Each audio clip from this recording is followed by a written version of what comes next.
Programa eTwinning pristato puslapio sukūrimas TwinSpace. Atidarome TwinSpace puslapį, pasirenkame savo projektą iš senolių kraičių skrynių. Atsidarius langui matome užrašą puslapiai. Piktograma I rodo paaiškinamąjį užrašą, kas gali matyti šiuos puslapius. Kairėje matome mūsų sukurtus puslapius. Norint kurti naują puslapį, spustelėkime ant užrašo kurti puslapį. Atsidaro du informaciniai langai. Puslapį galime kurti jau sukurtame puslapyje arba kurti naują kaip pagrindinį puslapį, įrašydami puslapio pavadinimą, kas gali matyti šį puslapį, kas gali redaguoti šį puslapį.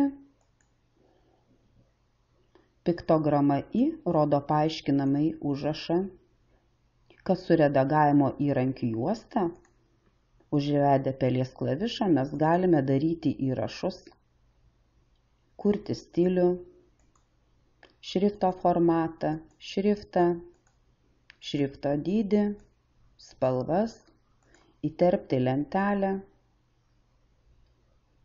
nuorodą ar iš skyrelio medžiaga. Mes galime įterpti failą, vaizdo įrašą arba nuotrauką. Įterpkime.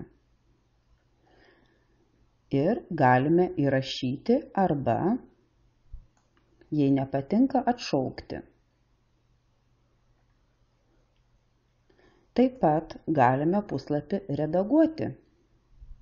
Spustelėkime dešinėje ant užrašo su pelės klavišu redaguoti puslapį. Ir galime įrašyti ir daryti naujus įrašus arba redagavimą atšaukti, arba piktograma I duoda paaiškinamąjį užrašą, kad archyvuodami puslapį pašalinsime jį iš pagrindinio puslapio meniu, bet visiškai jo nepašalinsime ir ateityje galėsime vėl puslapį atkurti. Mūsų puslapis yra archyvo puslapiuose.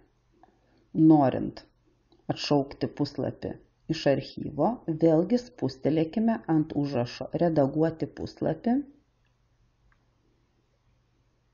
ir apačioje matydami užrašą atšaukti puslapio archyvavimą spustelėkime.